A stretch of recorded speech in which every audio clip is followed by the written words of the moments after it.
Hello साथियों, welcome to Exampur. हमें एग्जामपुर कलम से क्रांति में विकास स्वागत करता हूं आपका अपने परिवार एग्जामपुर में। तो चलिए हम आज की क्लास की शुरुआत करते हैं। एक बार आप सभी क्लास में फटाफट से आ जाएंगे, क्लास में जुड़ जाएंगे। आज भी आप लोग का मॉक टेस्ट है। मॉक टेस्ट में आज फिर से आप कुछ क्वेश्चंस के जवाब देंगे और एंड में मुझे कमेंट करके बताइएगा कि आपका कितना मार्क्स बिल्कुल सही हुआ। एक बार जल्दी से आप सभी लोग क्लास में आ जाइए और एक बार फटाफट से क्लास को शेयर कर दीजिए। एक बार आप सभी लोग फटाफट से क्लास को शेयर करेंगे और जितने भी दोस्त अभी नहीं आए हैं एक बार जल्दी से क्लास में आप सभी आ जाइए। चलिए फटाफट से क्लास को शेयर करेंगे। एक बार आप सभी को very very good evening all of you. जय हिंद साथियों, जल्दी से पूरे जोश के साथ क्लास में एक बार जुड़ जाइए और हम लोग क्लास को कंटिन्यू करते हैं। कल के क्वेश्चन से क्लास की शुरुआत करेंगे। इसके पहले क्लास में मैंने जो क्वेश्चन बताया था उस क्वेश्चन में किसी बच्चे को डाउट रह गई थी, एक बार रिपीट करने के लिए क्वेश्चन को बोला गया था। तो उस क्वेश्चन से क्लास की शुरुआत करते हैं। यही क्वेश्चन है, इस क्वेश्चन को करके बताइएगा इसका जवाब क्या होगा। इस प्रश्न का जवाब क्या होगा ये बताइएगा। किसी चुनाव में दो उम्मीदवार है, 20% मतदाता ने वोट नहीं डाला, 120 वोट अवैध घोषित हुए।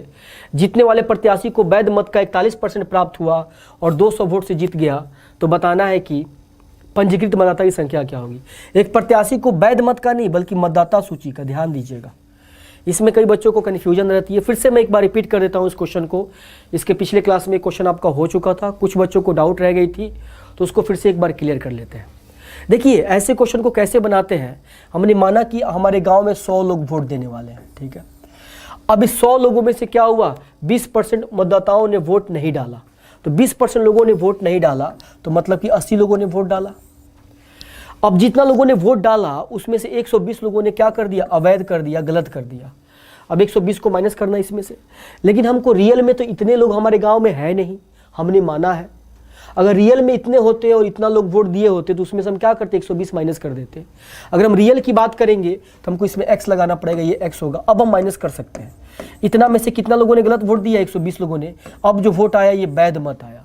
अगर इस तरह से क्वेश्चन को करेंगे x लगा करके तो बहुत टाइम लगेगा, कैलकुलेशन बड़ा होगा। तो हम करते क्या है, यहाँ पे इस तरह से भी आप क्वेश्चन को कर सकते हैं, लेकिन इसमें क्या होगा, टाइम आपको लगेगा। तो टाइम को बचाने के लिए हम लोग क्या करते हैं, ध्यान दीजिएगा, समझिएगा चीज़ों को। यहाँ पे हम लोग क्या करेंगे, ये जो मत है, इतना लोग वोट देने के लिए आपके गांव में से गए, इसमें से कुछ लोगों ने गलत किया। अभी गलत वोट को इसी में रहने दो। अब इसमें से किसको मिलेगा, दो आदमी को मिलेगा, जीतने और हारने वाले को। जीतने वाले को मतदाता सूची का, टोटल वोट का, ये मतदाता सूची है, इसका 41% मिलता है। तो हारने वाले को कितना मिला होगा, इसमें से 41 वोट जीतने वाले को मिल गया, जो कि इसका 41% है। तो इसमें से 41 वोट मिल गया। अब 41 यहाँ से निकालेंगे तो कितना बचेगा, 39 बच जाएगा। तो बचा हुआ वोट हारने वाले को मिला। तो जीतने वाला कितना से जीता, 2 से। 2 से कब जीता है, जब गलत वोट अभी इसी में है। तो गलत वोट मान लो कि हारने वाले को मिला होगा या जीतने वाले को मिला होगा। जीतने वाले को मिला होगा तो 120 कम वोट से जीता होगा। हारने वाले को मिला होगा तो 120 वोट कम से जीता होगा। दोनों में से यही कह सकते हैं आप, क्योंकि गलत वोट को आपको माइनस करना पड़ेगा। तो गलत वोट को अब हम क्या करेंगे, 200 में से माइनस करेंगे। जीता है कितने से, 200 से, लेकिन अभी कितना से जीता हुआ है, तो गलत वोट को भी हम क्या करेंगे, माइनस करेंगे। अभी 80 से जीता हुआ है। तो 1 की वैल्यू क्या हो जाएगी, 2 की वैल्यू 80, 1 की वैल्यू क्या हो जाएगी, 40। तो 1 की वैल्यू 40, तो पंजीकृत मतदाताओं की संख्या क्या होगी, 100 की वैल्यू क्या होगी, ये आपको बताना है। तो ये क्या हो जाएगा, 4000 हो जाएगा। यानी आपके गांव में टोटल कितने लोग थे, तो 4000 लोग आपके गांव में थे जो वोट देने वाले थे। आपके गांव में टोटल कितने लोग थे, 4000 थे जो वोट देने वाले थे। तो इस प्रश्न का जवाब क्या हो गया, ऑप्शन नंबर ए बिल्कुल सही जवाब हो गया। इस क्वेश्चन को देख लीजिएगा। अब चलते हैं आज के पहले क्वेश्चन से क्लास की शुरुआत करते हैं। ये रहा क्वेश्चन जो आपको रिपीट करने के लिए बोला गया था, किसी बच्चे को डाउट रह गई थी। उसके बाद हम इस क्वेश्चन को आगे शुरू करते हैं आज के पहले क्वेश्चन से। आज के पहले क्वेश्चन का जवाब क्या होगा ये मुझे बताइएगा फटाफट से। आप लोग एक बार जल्दी से क्लास को आप सभी शेयर कर देंगे। एक बार आप सभी लोग क्लास को फटाफट से शेयर कर दीजिए। क्वेश्चन में दिया है कि ए और बी मिलकर किसी काम को 12 दिन में, बी और सी 20 दिन में कर सकते हैं, ए और सी 15 दिन में कर सकते हैं। तो ए बी सी तीनों साथ मिलकर के काम को कितना दिन में पूरा करेंगे। बहुत ही सिंपल क्वेश्चन है। ए और बी किसी काम को कितना दिन में करते हैं, 12 दिन में करते हैं। उसी काम को बी और सी जो है 20 दिन में करते हैं। बी और सी कितना दिन में करते हैं, 20 दिन में करते हैं। उसी काम को ए और सी जो है 15 दिन में करते हैं। उसी काम को ए और सी कितना दिन में करते हैं, 15 दिन में। तो आपको बताना है कि ए बी सी तीनों मिल करके काम को कितना दिन में पूरा करेंगे। अगर हम इसका एलसीएम लेंगे तो कितना हो जाएगा, ये हो जाएगा 60, 12 25 60, 20 23 60 और 15 चौका क्या होगा 60 हो जाएगा।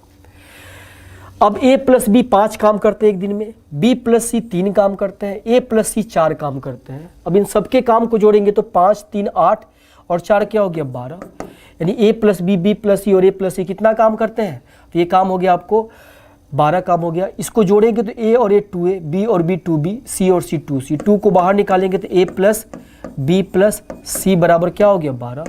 ये कैंसिल करेंगे कितना हो जाएगा 6 हो जाएगा, यानी a प्लस b प्लस सी की क्षमता क्या आ गई 6, यानी तीनों जो है एक दिन में 6 काम करते हैं। तो अब क्वेश्चन में कह रहा है कि ए बी सी तीनों साथ मिलकर के कितना दिन में पूरा करेंगे। तब आपको बताना है टाइम, टाइम बराबर क्या होता है वर्क अपॉन में एफिशिएंसी।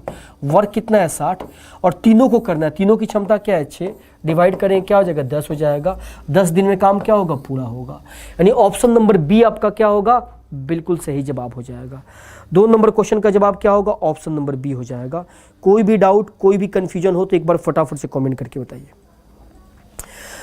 तो दूसरे नंबर सवाल का जवाब ऑप्शन नंबर बी आपका बिल्कुल सही जवाब है, इसको नोट कर लीजिए फटाफट से। 2 के बाद हम लोग आते हैं 3 नंबर सवाल पे। 3 नंबर सवाल का जवाब क्या होगा ये बताइएगा।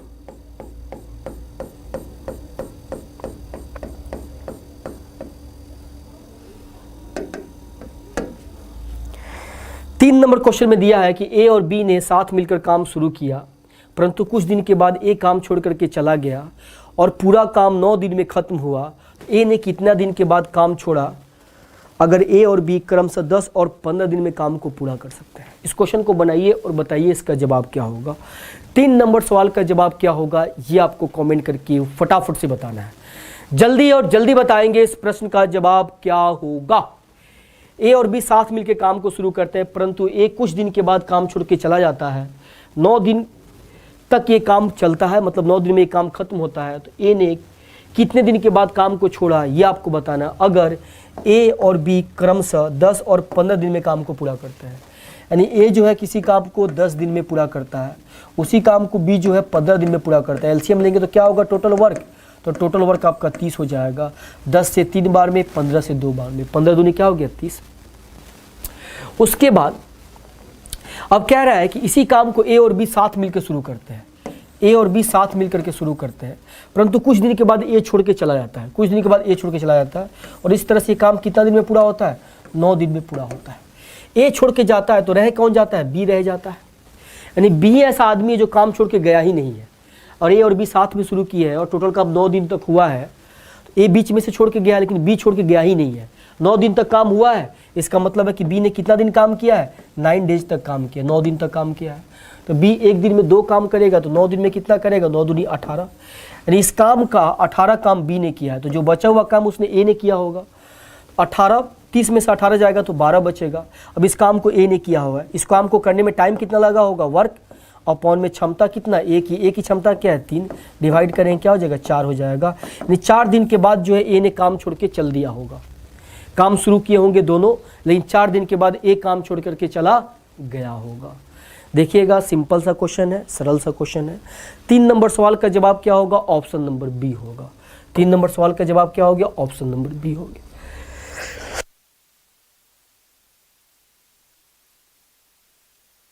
तीन के बाद हम लोग चलते हैं 4 नंबर सवाल पे, 4 नंबर क्वेश्चन पे आते हैं। आज के 4 नंबर सवाल का जवाब क्या होगा इसको देखते हैं।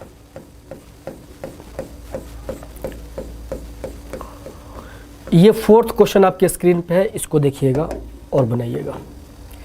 3 आदमी ए बी सी किसी काम को क्रमशः 10, 12 और 15 दिन में कर सकते हैं। अगर ए बी सी साथ मिलकर काम करना शुरू करते हैं, परंतु 2 दिन के बाद ए काम छोड़ देता है और उसके 2 दिन के बाद सी काम छोड़ देता है, तो काम कितना दिन में पूरा होगा ये आपको बताना है। देखिए इस क्वेश्चन को ए बी सी 10, 12 और 15 दिन में काम को करते हैं। 10 दिन में करता है, उसी काम को बी जो है 12 दिन में करता है, उसी काम को सी जो है 15 दिन में करता है। ठीक है, तो सबसे पहला काम क्या होता है, टोटल वर्क निकालना। टोटल वर्क क्या होगा 60 होगा टोटल वर्क। 10 से 6 बार में, 12 से 5 बार में, 15 से 4 बार में जाएगा। अब क्वेश्चन में कह रहा है कि ए बी सी साथ मिलकर काम शुरू करते हैं। देखिए इस क्वेश्चन को डायरेक्ट आप बनाना चाहते हो तो डायरेक्ट भी बना सकते हैं, अगर थोड़ा सा एक्सप्लेन करना चाहते हैं तो एक बार देख लीजिए, फिर डायरेक्ट कर लेंगे हम लोग। ए बी सी जो है साथ में शुरू करते हैं और जो काम शुरू करते हैं, परंतु 2 दिन के बाद ए चला जाता है।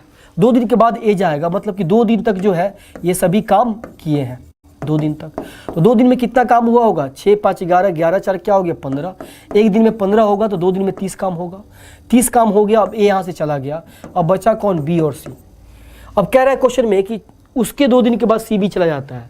अब यहाँ से 2 दिन के बाद सी भी चला जाएगा, तो कम से कम 2 दिन तक तो साथ में काम करेंगे। तो एक दिन में कितना काम होगा बी और सी का? तो बी और सी का 5 4 9 काम होगा एक दिन में, तो 2 दिन में कितना होगा? 18 होगा। तो 18 काम भी यहाँ पे पूरा हो गया। अब 18 काम यहाँ पे पूरा हो गया, यहाँ से सी भी चला गया, अब बचा कौन? बी। अब बचे हुए काम को कौन करेगा? बी करेगा। तो यहाँ पे देखिए 30 और 18 कितना होता है? 40 48। 48 काम आपका पूरा हो गया। अब 48 में से आपका काम कितना बचा? 48 में से, इसमें से 48 माइनस कीजिएगा तो 12 बचेगा। अब इसी 12 काम को बी करेगा। अब बी की क्षमता कितनी है? 5, तो 5 से डिवाइड कर देंगे तो टाइम कितना लगेगा? तो 5 दूनी 10 और 2 और बटे में 5 दिन लगेगा। तो 12 काम करने में 2 सही 2 बटे 5 दिन लगेगा। तो टोटल टाइम कितना लगा पूरा काम होने में? तो 2 दिन यहाँ पे 2 2 4 और 2 6, 6 सही 2 बटे 5 दिन में काम क्या हो गया? पूरा हो गया। तो इस प्रश्न का जवाब क्या होगा? 6 सही 2 बटे 5 दिन होगा। ये रहा कि डिटेल में आपने चीज़ों को देखा, कॉन्सेप्ट आपका क्लियर हुआ। इस क्वेश्चन को और शॉर्ट में देखना है तो कैसे देखेंगे उसको देख लीजिए। देखिए यहाँ पे एक ही ऐसा आदमी जो काम छोड़ के नहीं गया है। यहाँ भी बी है, यहाँ भी बी है और यहाँ भी बी है, यानी जितना दिन तक पूरा काम हुआ है उतना दिन तक बी ने काम किया है। तो अगर बी का ही टाइम निकाल ले तो भी हमारा टोटल दिन आ जाएगा। तब इसको करने के लिए हम लोग कैसे करेंगे क्वेश्चन को? अब देखिए, तो हमको बी के काम को निकालना है, जो काम करके जा रहा है उसको माइनस कर दीजिए। ए जो है 2 दिन के बाद काम छोड़ के चला गया, तो ए जो है 2 दिन में कितना काम करेगा? एक दिन में 6, तो 2 दिन में 12 करेगा, 12 माइनस कर दिया। सी जो है 2 दिन के बाद काम छोड़ के जाता है, यानी बी के ए के जाने के 2 दिन के बाद सी भी चला जाता है। यानी पहले दिन 2 दिन था, फिर बाद में 2 दिन रहता है, 4 दिन रहता है सी। तो सी के 4 दिन के काम को माइनस करेंगे तो एक दिन में 4 करेगा, 4 चौका 16, तो 16 काम हमने क्या किया? माइनस कर दिया। तो सी का भी काम माइनस हो गया और ए का भी काम माइनस हो गया। काम बचा कितना? तो ये हो गया 28, तो 60 में से 28 गया, 32 हो गया। इसी 32 काम को जो है बी जो है शुरू से लेकर एंड तक करता है। तो टाइम कितना लगेगा? टाइम बराबर वर्क अपॉन में एफिशिएंसी। एफिशिएंसी किसकी? बी की। तो यहाँ से 5 से डिवाइड करेंगे, 5 6 30 और 2 बटे में 5 दिन आपका क्या होगा? जवाब हो जाएगा। यानी ऑप्शन नंबर ए क्या हो गया? सही जवाब हो गया 4 नंबर क्वेश्चन का। 4 नंबर प्रश्न का जवाब क्या हो गया? ऑप्शन नंबर ए हो गया। तो दोनों तरीके से मैंने आपको क्वेश्चन को बता दिया। पहले ए के काम को निकाल दिया, ए जो है 2 दिन तक काम करता है तो 2 दिन के काम को ए को निकाल दिया। सी जो है 4 दिन तक काम करता है तो सी के 4 दिन के काम को हमने क्या किया? निकाल दिया। एक दिन में सी 4 काम करेगा तो 4 दिन में 4 चौका 16। ए जो है एक दिन में 6 काम करेगा तो 2 दिन में 12 काम करेगा। तो ए और सी के काम को माइनस किया, बी का काम बच गया, इससे हमने टाइम निकाल लिया। तो बी को इतना दिन लगेगा, इसका मतलब है कि पूरा काम जो है इतना ही दिन में पूरा होगा। बी ही ऐसा आदमी है जो काम छोड़ के जाता नहीं है। तो 4 नंबर सवाल का जवाब क्या हो गया? ऑप्शन नंबर ए हो गया। 4 के बाद हम लोग आते हैं 5 नंबर क्वेश्चन पे, 5 नंबर सवाल पे आते हैं। 5 नंबर क्वेश्चन आपके स्क्रीन पे आ चुका है, इसको बनाइए और बताइए इसका जवाब क्या होगा। ए और बी किसी काम को 12 दिन में, बी और सी 15 दिन में, सी और ए 20 दिन में करते हैं, तो ए अकेला उस काम को कितना समय में कर सकता है, ये आपको बताना है। जल्दी बताएंगे इस प्रश्न का जवाब क्या होगा।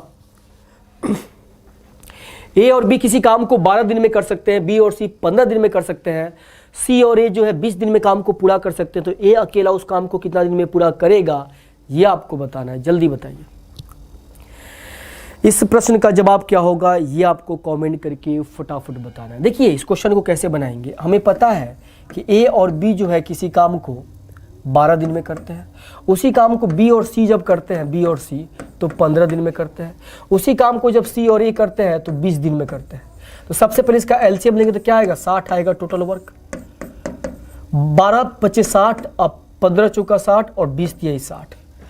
तो अगर मैं आपसे बोलूं कि a plus B, B plus C, C plus A को जोड़ने के लिए तो a और a 2a और b और b 2b, c और c 2c हो जाएगा। b और b 2b, c और c 2c। 2 को बाहर करेंगे तो a plus b plus c आ जाएगा। हमने इसको जोड़ दिया तो इसके एक दिन का काम क्या? 5 और 4 9, 9 और 3 कितना हो गया? 12 हो गया। तो यहाँ से ये कटेगा तो क्या हो जाएगा? 6 हो जाएगा। यानी a प्लस बी प्लस सी बराबर में कितना हो गया? 6 हो गया। यहाँ से हमको a का एक दिन का काम निकालना है तो 6 माइनस में क्या करेंगे बी प्लस सी, और बी प्लस सी कितना काम करते हैं 4, 4 को माइनस करेंगे क्या आएगा 2 आएगा, यानी ए जो है 2 काम करता है। तो ए की क्षमता 2 आ गई। टाइम कितना लगेगा, टाइम बराबर वर्क, वर्क कितना है 60, और ए की क्षमता कितनी है, ए को अकेले काम को करना है, ए की क्षमता हमने 2 निकाली, 2 से करेंगे तो क्या हो जाएगा 30 दिन हो जाएगा, यानी 30 आपका जवाब हो गया ऑप्शन नंबर बी। 5 नंबर सवाल का जवाब क्या हो गया, ऑप्शन नंबर बी आपका बिल्कुल सही जवाब हो गया। इसमें किसी भी तरह की डाउट और कन्फ्यूजन आपको नहीं होनी चाहिए। 5 नंबर के बाद हम लोग आएंगे 6 नंबर क्वेश्चन पे, 6 नंबर सवाल पे आएंगे। इसको जल्दी और फटाफट से नोट कर लेंगे।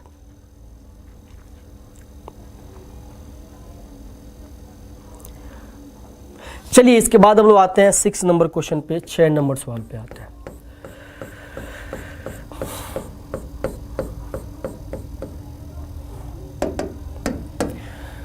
संतरे के मूल्य में 20% की कमी होने से एक व्यक्ति को अब 1 रुपये में 10 रुपये में 5 संतरे अधिक प्राप्त होते हैं, तो मूल्य में कमी होने से पहले एक संतरे की कीमत क्या थी, ये आपको बताना है। मूल्य में कमी होने से पहले एक संतरे की कीमत क्या थी, यानी ओरिजिनल प्राइस आपको बताना है, प्रारंभिक मूल्य बताना है। तो आप इस क्वेश्चन को कई तरीके से कर सकते हैं, मैंने आपको बताया भी था।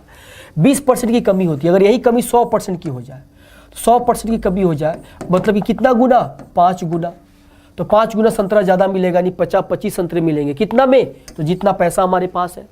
100% का मतलब जितना पैसा हमारे पास है। तो 10 रुपये में हमको 25 संतरे मिलेंगे, तो एक संतरे का दाम क्या होगा, तो एक संतरे का दाम होगा 10 बटे में क्या हो गया 25। अगर 10 रुपये में 25 संतरे मिलते हैं तो एक संतरे का दाम 10 बटे 25 इतना रुपया हो जाएगा। अब ये रुपया को पैसा में बदलने के लिए 100 से मल्टीप्लाई करेंगे तो इतना पैसा हो जाएगा। एक संतरे का दाम हो गया 25 से ये 4 बार में जाएगा, 10 चौका 40, 40 पैसे हो गया किसका, एक संतरे का दाम। ये कब, जब दाम कम हो गया है 20%। ये फाइनल प्राइस है, लेकिन हमको चाहिए कि ये क्या है, फाइनल प्राइस है। फाइनल प्राइस है तो हमको क्या चाहिए, ओरिजिनल वैल्यू चाहिए, ओरिजिनल प्राइस चाहिए। ओरिजिनल के लिए क्या कहते हैं, फाइनल। और ये फाइनल कहाँ पे है, तो 20% कम पे है, यानी 100 से ये फाइनल कहाँ पे है, तो 20% कम पे है। 100 से 20 कम मतलब 80 पे, और ओरिजिनल के लिए कहाँ पे जाना पड़ेगा, 100 पे जाना पड़ेगा। 2 बार में 2 से करेंगे तो क्या होगा 50, यानी 50 पैसे क्या हो गया, ओरिजिनल मूल्य हो गया। अगर फाइनल प्राइस पूछता, अंतिम प्राइस घटने के बाद प्राइस, तो एक संतरे का दाम 40 पैसे होगा, लेकिन आपसे ओरिजिनल पूछा हुआ है एक संतरे का दाम मूल्य में कमी होने से पहले, यानी स्टार्टिंग में क्या था, तो 50 पैसे था, तो 50 पैसे, यानी ऑप्शन नंबर सी क्या हो गया, बिल्कुल सही जवाब हो गया। तो 6 नंबर सवाल का जवाब क्या होगा, ऑप्शन नंबर सी होगा। 6 नंबर के बाद हम लोग आते हैं 7 नंबर क्वेश्चन पे, जल्दी से नोट कर लेंगे।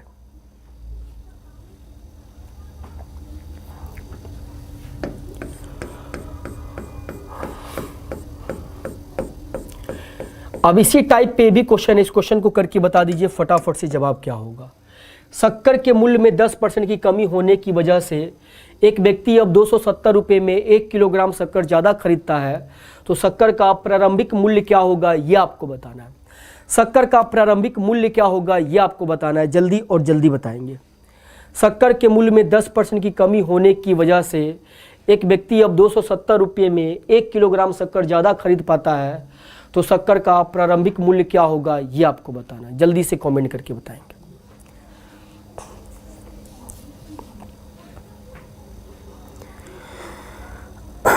सात नंबर प्रश्न का जवाब क्या होगा, बिल्कुल पहला क्वेश्चन, 10% की कमी की वजह से, अगर यही कमी 100% हो जाए, 100% का मतलब कि 10 गुना सामान क्या होगा, हमको ज़्यादा मिलेगा। तो 1 किलो मिल रहा है, तब इसका 10 गुना करेंगे तो 10 किलो मिलेगा। तो 10 किलो कितना में मिलेगा, 270 रुपये में। तो 1 किलो का दाम क्या हो गया, 270 और बटे में 10, ये 27 रुपये प्रति किलो हो गया। कब, जब दाम 10% कम हो गया है। लेकिन हमको क्या चाहिए, ओरिजिनल प्राइस। ये क्या है, तो फाइनल प्राइस, अंतिम प्राइस है। मतलब अंतिम में 1 किलो का दाम क्या होगा, अंत में 1 किलो का दाम हो गया आपको 27 रुपये प्रति किलो, जब दाम कम हो गया।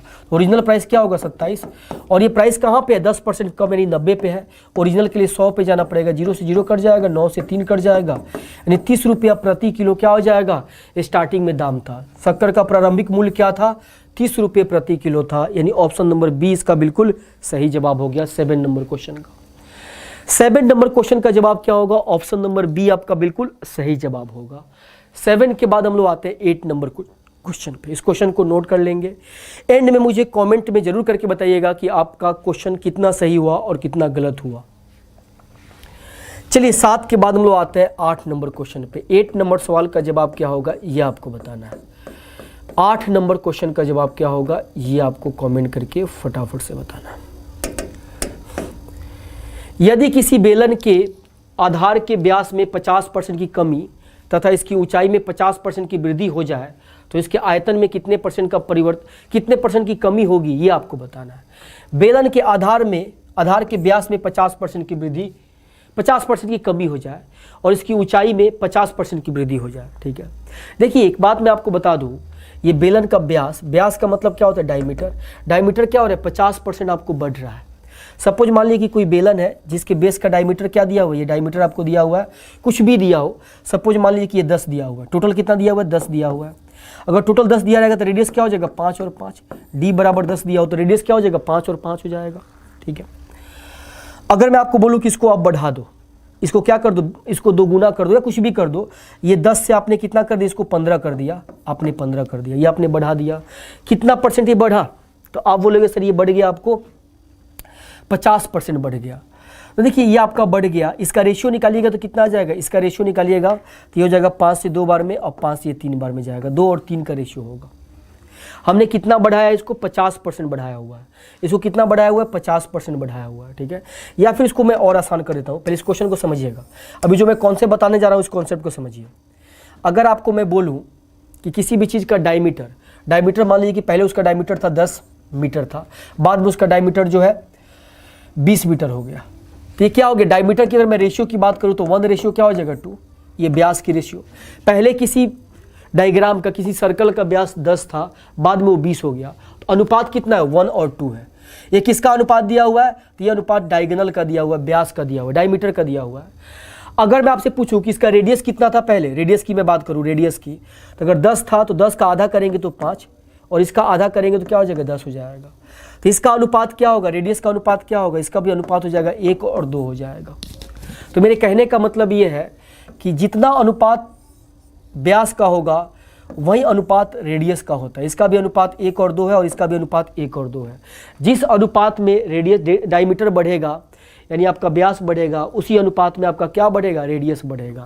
तो यहाँ पे व्यास का मतलब क्या है, व्यास का मतलब आप त्रिज्या भी समझ सकते हो कि त्रिज्या भी कितना से कम होगा, तो 50% से कम होगा। बढ़ने का मतलब हो तो बढ़ेगा, कम करने का मतलब हो तो कम होगा। तो ये एग्जाम्पल मैंने आपको समझाया, इस क्वेश्चन से नहीं बल्कि अलग से हट के आपको समझाया। ठीक है, कि अगर आपका डायमीटर बढ़ेगा तो त्रिज्या भी आपका बढ़ेगा, अगर ये 10 है तो ये 5 होगा, ये 20 है तो ये 10 होगा।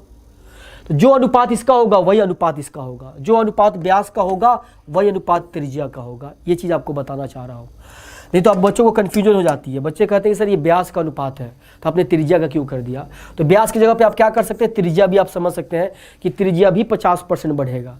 अगर व्यास 50% की कमी होगी तो त्रिज्या में भी 50% की कमी होगी।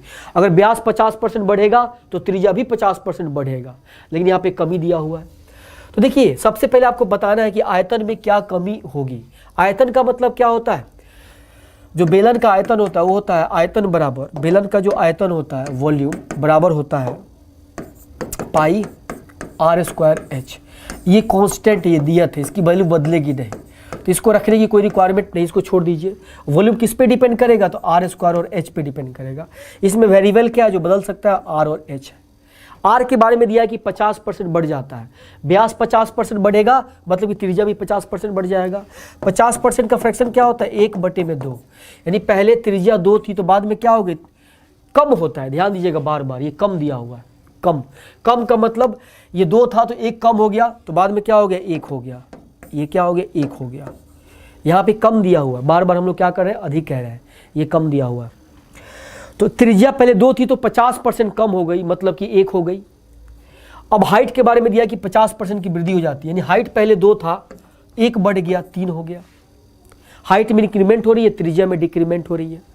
तो यहाँ पे क्या करेंगे, r² करेंगे तो 2 का स्क्वायर करेंगे 4 और h का मतलब क्या हो गया 2, तो 4 दूनी क्या हो गया 8, r² इंटू h 8 हो गया। फिर हम लोग करेंगे r² का मतलब 1 का स्क्वायर 1 और h का मतलब क्या हो गया 3, ये क्या हो गया 3 हो गया। यानी पहले वॉल्यूम 8 था तो बाद में क्या हो गया 3 हो गया। कितने की कमी हुई, 5 की कमी हुई। इसी को प्रतिशत में बताना है, 5 की कमी हुई किससे, 8 से, और इंटू में क्या करेंगे आप 100 करेंगे। 4 से करेंगे 2 बार में, 4 से करेंगे तो ये 25 बार में जाएगा। अब ये क्या हो गया, 25 पच्चे कितना हो गया आपको, 25 पच्चे 125 हो गया। अब बट्टे में क्या हो गया 2%। अब इसको डिवाइड कीजिएगा 6 और 2.5%, यानी आपका जवाब क्या आ गया 62.5%, यानी ऑप्शन नंबर ए। 8 नंबर सवाल का जवाब क्या होगा, ऑप्शन नंबर ए होगा।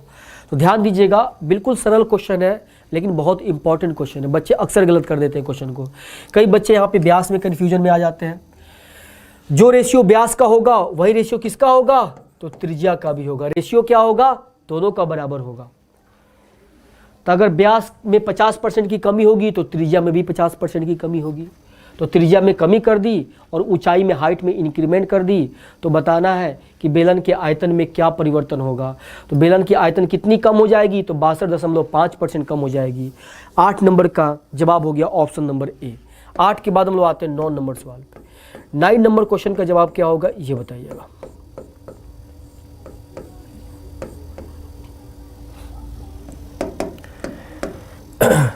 यदि किसी शंकु के आधार की त्रिज्या को दोगुना तथा इसकी ऊंचाई को आधा कर दिया जाए तो इसका आयतन क्या होगा ये बताना है। शंकु का आयतन क्या होता है, शंकु का आयतन बराबर 1/3 पाई r² h होता है। ये कांस्टेंट वैल्यू है, नियत वैल्यू है।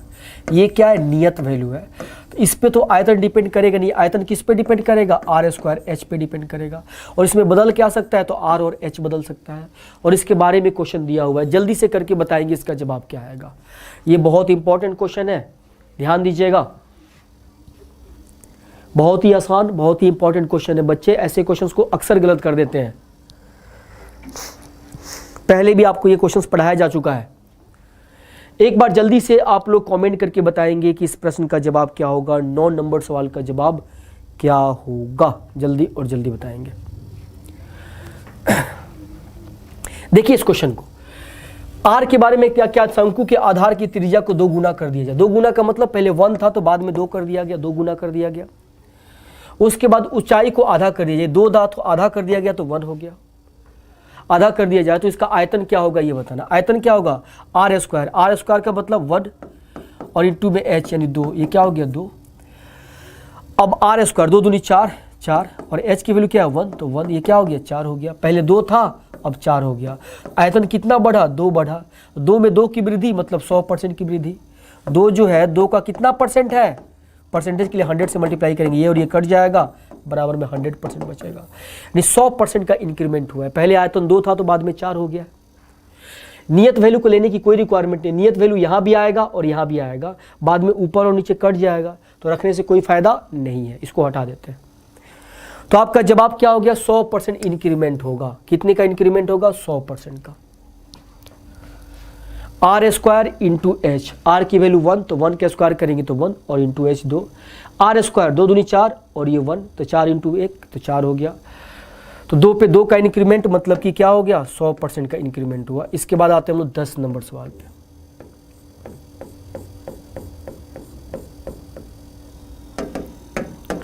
नौ के बाद हम लोग 10 नंबर सवाल पे आते हैं, जल्दी बनाएंगे इसका जवाब क्या होगा। 10 नंबर क्वेश्चन में दिया हुआ है कि एक आदमी किसी वस्तु को 10% के लाभ पर बेचता है। अगर उसने इसे 20% कम में खरीदा होता और 20 रुपये ज़्यादा में बेचा होता तो उसे 40% का लाभ होता, तो प्रारंभिक क्रय मूल्य क्या होगा ये आपको बताना है। एक आदमी किसी वस्तु को 10% के लाभ पर बेचता है। अब देखिए, एक आदमी किसी वस्तु को 10% के लाभ पर बेचता है। सपोज मान लो कि 100 रुपये में किसी वस्तु को खरीदा होगा तो 10% के लाभ पर बेचेगा तो 110 में बेचेगा। अगर 20% कम में खरीदा होता, यानी 80 रुपये में खरीदा होता और 20 रुपये ज़्यादा में बेचा हो,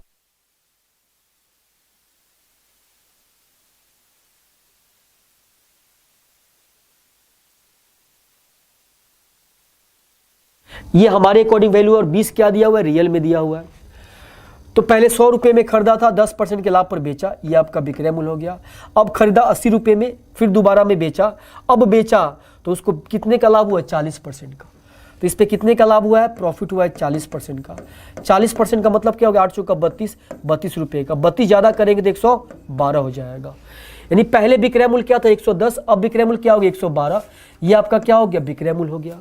तो अब जो है आपका प्रॉफिट जो होगा, ये पहले से कितना ज़्यादा में बेचा, तो पहले से 2 ज़्यादा में बेचा, लेकिन 2 की रियल वैल्यू क्या है, तो 2 की रियल वैल्यू आपको दिया हुआ है 20 दिया हुआ है, तो 2 की वैल्यू क्या दिया हुआ है 20, तो 1 की वैल्यू क्या हो जाएगी 10 हो जाएगी। तो आपको बताना कि प्रारंभिक क्रय मूल्य क्या था, प्रारंभिक क्या था 100 था, तो 100 की वैल्यू क्या हो जाएगी 1000 हो जाएगी। 1 की वैल्यू 10, तो 100 की वैल्यू क्या होगी 1000, यानी ऑप्शन नंबर आपका क्या हो गया डी बिल्कुल सही जवाब हो गया।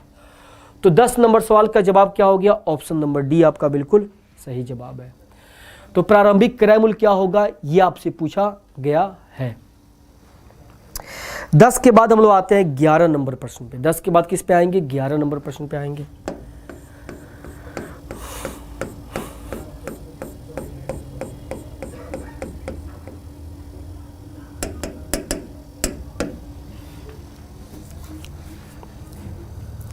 ग्यारह नंबर प्रश्न का जवाब क्या होगा ये बताइएगा फटाफट से। एक आदमी किसी वस्तु को 25% के लाभ पर बेचता है। अगर उसने इसे 900 रुपये कम में खरीदा होता और 900 रुपये कम में बेचा होता तो उसे 500 रुपये अतिरिक्त लाभ होता, उसे 5% का अतिरिक्त लाभ होता, तो वस्तु का क्रय मूल्य क्या होगा ये आपको ज्ञात करना है। जल्दी से बताएंगे इस प्रश्न का जवाब। देखिए 25% के लाभ पर बेचता है। अब इस क्वेश्चन को क्या करेंगे हम लोग, अगर 25% का फ्रैक्शन तोड़ते हैं तो क्या होगा 1/4, यानी पहले क्रय मूल्य 4 था, क्रय मूल्य क्या था 4 था, तो विक्रय मूल्य कितना था 5 था। अगर ये 4x था तो ये क्या था 5x था। वस्तु को खरीदा इतने में था, बेचा इतने में था, तो 25% का लाभ हुआ था। 900 रुपये कम में खरीदता, यानी जितना पे खरीदा हुआ है इससे 900 कम में खरीदता और 900 कम में बेचता, जितना में बेचा उससे 900 कम में बेचता, तो अब जो है इतना में खरीदता और इतना में बेचता तो 5% अतिरिक्त लाभ होता। पहले 25 हुआ है, अब क्या होगा 5 ज़्यादा मतलब 30% का लाभ होगा। 30 अब बटे में क्या हो गया 10, यानी क्रय मूल्य अगर 10 होता तो 3 ज़्यादा का प्रॉफिट होता, विक्रय मूल्य 13 हो जाता। ये भी क्रय मूल्य और ये भी विक्रय मूल्य और ये भी क्रय मूल्य और ये भी विक्रय मूल्य, अनुपात क्या होगा बराबर। 13 से करेंगे तो 13 चौका 52 हो गया, 52x हो गया, और 13 नवा कितना हो जाएगा 117 हो जाएगा, 117 पे 00 हो जाएगा, ठीक है। उसके बाद 90 से करेंगे तो क्या हो जाएगा 50x हो जाएगा, माइनस 9 पे 1 2 और 3 0 हो जाएगा। ये आएगा तो क्या होगा 2x, और ये इधर जाएगा 90 से कितना ज़्यादा है 10 और ये 27 ज़्यादा है, तो ये 2700 हो गया। तो यहाँ पे 2x की वैल्यू 2700 हो गई। हमको बताना कि वस्तु का क्रय मूल्य क्या था स्टार्टिंग में, वो आपको बताना है, याद करें। वस्तु का क्रय मूल्य क्या था 4x था, तो 4x की वैल्यू निकालेंगे तो इसका 2 गुना है, तो 27 दूनी क्या हो जाएगा 5400 हो जाएगा। 5400 क्या होगा, इस प्रश्न का सही जवाब होगा ऑप्शन नंबर ए। तो 11 नंबर सवाल का जवाब क्या होगा, ऑप्शन नंबर ए आपका बिल्कुल सही जवाब होगा। ऑप्शन नंबर ए क्या होगा आपका बिल्कुल सही जवाब होगा। जल्दी से इसको नोट कर लीजिए फटाफट से।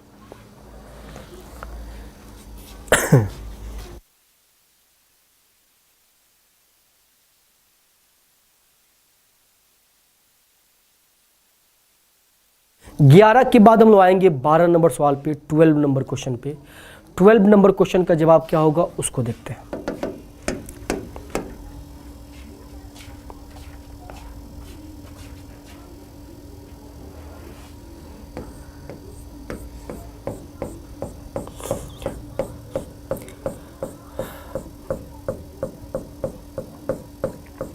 इस क्वेश्चन को कीजिएगा। एक दुकानदार अपनी वस्तु को 10% के लाभ पर बेचने की बात करता है, परंतु वो 20% कम वजन तौलता है, तो उसका लाभ प्रतिशत क्या होगा ये बताना है। 10% लाभ पर बेचने की बात करता है।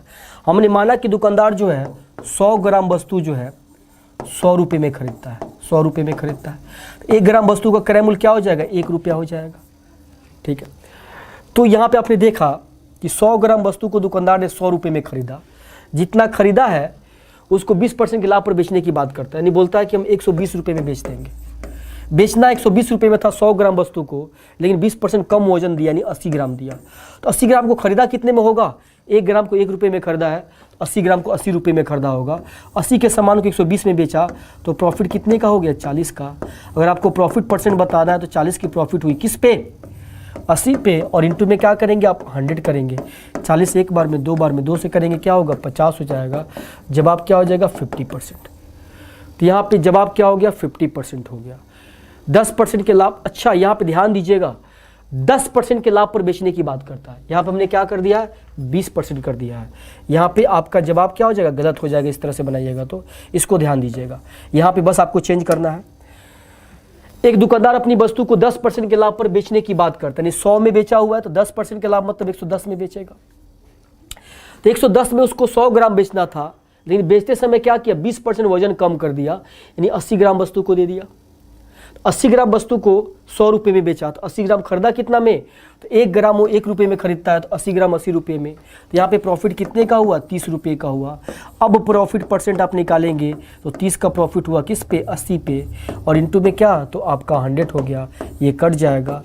अब इसको डिवाइड कीजिएगा 4 से 2 बार में, 4 से कीजिएगा ये 25 बार में, 75 को 2 से डिवाइड कीजिएगा तो 37 से 1/2% होगा।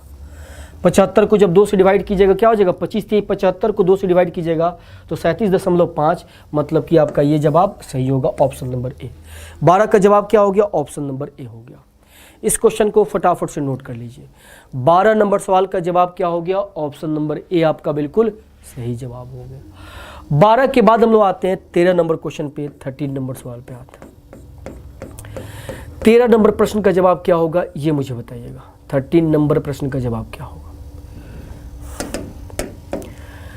12 वस्तुओं का क्रय मूल्य 9 वस्तु के विक्रय मूल्य के बराबर है, जबकि 10 वस्तुओं पे दिया गया बटा 5 वस्तुओं पे होने वाले लाभ के बराबर है, तो बटा प्रतिशत क्या होगा, ये आपको बताना है, जल्दी बताइए।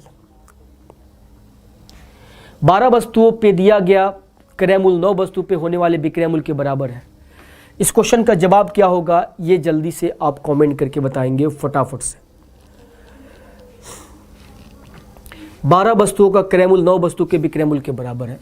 देखिए 12 वस्तु का जो क्रय मूल्य है वो बराबर है 9 वस्तु के विक्रय मूल्य के। तो यहाँ से अगर हम क्रय मूल्य और विक्रय मूल्य की बात करें तो 3 त्रिका 9 और 3 चौका 12, यानी 3 की वस्तु को हम 4 में बेचेंगे, 3 की वस्तु को क्या करेंगे, 4 में बेचेंगे, तो प्रॉफिट कितने का होगा, 1 का होगा।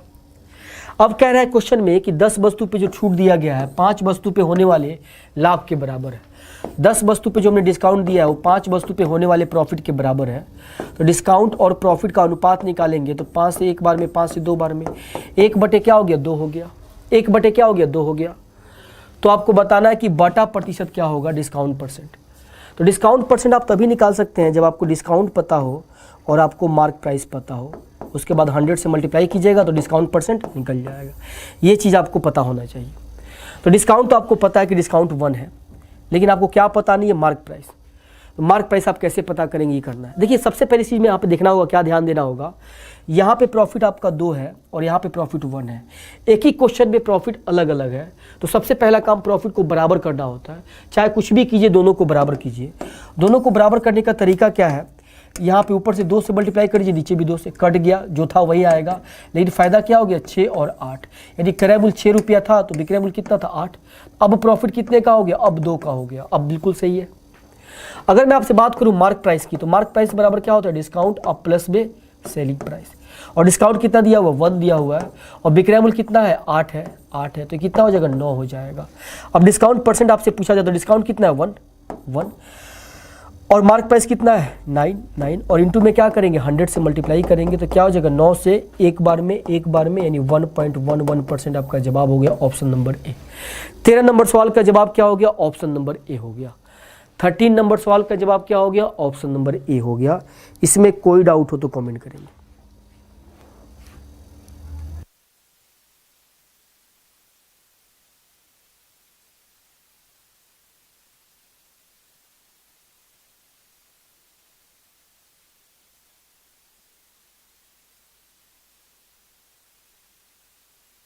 चलिए 13 नंबर क्वेश्चन के बाद हम लोग आते हैं 14 नंबर सवाल पे। 13 का क्या होगा, ऑप्शन नंबर ए आपका बिल्कुल सही जवाब होगा। बटा परसेंट आपको ज्ञात करना है, डिस्काउंट प्रतिशत। 14 नंबर सवाल का जवाब क्या होगा, ये बता दीजिए। 14 नंबर प्रश्न आपके स्क्रीन पे आ गया, इसको बताएंगे। 10%, 20% और 40% की छूट श्रृंखला कितनी छूट के बराबर होगी, ये आपको बताना है, जल्दी बताइए। बिल्कुल सिंपल है। 10% का मतलब 10 की वस्तु 1 कम में बेची गई है 2 में। 20% का मतलब 1/5, 5 की वस्तु 1 कम में बेची गई है मतलब 4 में। 40% का मतलब 5 की वस्तु 2 कम में बेची गई है मतलब 3 में बेची गई है।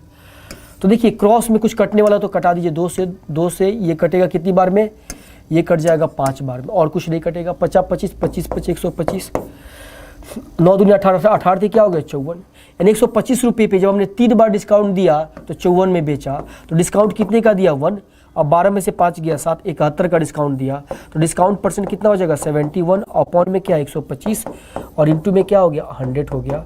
अब इसको बताइएगा इसका जवाब क्या होगा। ये 25 से 4 बार में, 25 से 5 बार में, इसको सॉल्व करेंगे हम लोग, क्या हो जाएगा 4 एकम 4, सॉल्व करने पे कितना हो जाएगा 4 एकम 4 हो जाएगा, 4 से क्या हो गया 28, और बटे में क्या हो गया 5 दिया हुआ है, बटे में क्या है ये 5, तो 5 से डिवाइड करेंगे इतना परसेंट हो जाएगा। 50 25 26 27 28 5 30 और 5 8 40% आपका जवाब हो गया, यानी 56.8%, यानी ऑप्शन नंबर सी क्या हो गया सही जवाब हो गया 14 नंबर से।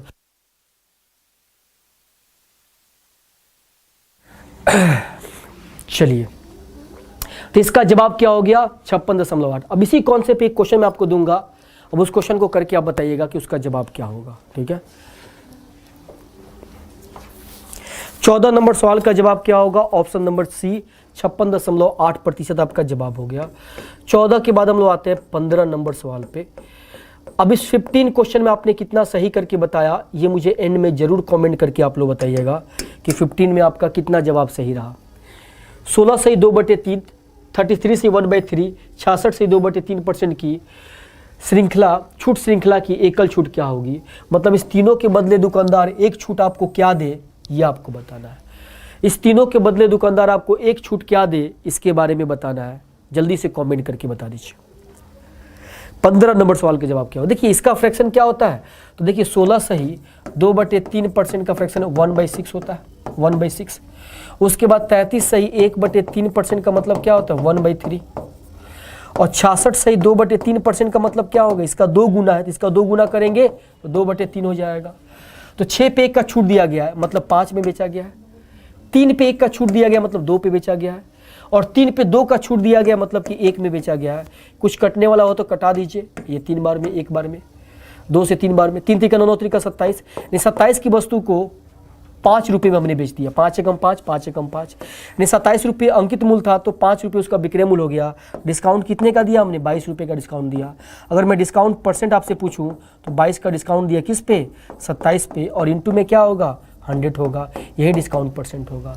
अब देखिए अब ये कटने वाला नहीं है, 22 से भी ये नहीं कटेगा, 100 से भी नहीं कटेगा, मतलब ये कटेगा ही नहीं, यानी जिसके नीचे में 27 होगा, क्यों नीचे में 27 आएगा, वही हमारा क्या होगा जवाब होगा, वही हमारा क्या होगा जवाब होगा, यानी 27 इसके पास में, तो यही जवाब होगा। तो यानी इसका जवाब क्या हो जाएगा 81 सही 13/27% आपका क्या होगा जवाब हो जाएगा। तो एक बार इसको डिवाइड करेंगे तो आपको जवाब इसके अप्रॉक्स मिल जाएगा, और यही आपका करेक्ट जवाब होगा, क्योंकि यहाँ पे डिवाइड करने की कोई रिक्वायरमेंट ही नहीं, एक ही ऑप्शन है जिसके नीचे में 27 है, तो वही हमारा क्या होगा जवाब होगा। अगर ये कटने वाला होता तो कटा देते। तो चलिए इस प्रश्न का जवाब क्या होगा, आपने देखा कि इस प्रश्न का जवाब आपको दिया हुआ है ऑप्शन नंबर बी आपका बिल्कुल करेक्ट जवाब हो गया। फिर मिलेंगे हम लोग नेक्स्ट क्लास में, तब तक के लिए जय हिंद, जय भारत, जय एग्जामपुर, कर भी जय एग्जामपुर।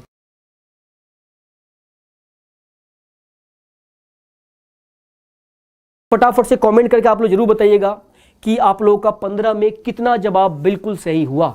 चलिए तो फिर मिलते हैं नेक्स्ट क्लास में, तब तक के लिए जय हिंद, जय भारत, जय एग्जामपुर, कर भी जय एग्जामपुर।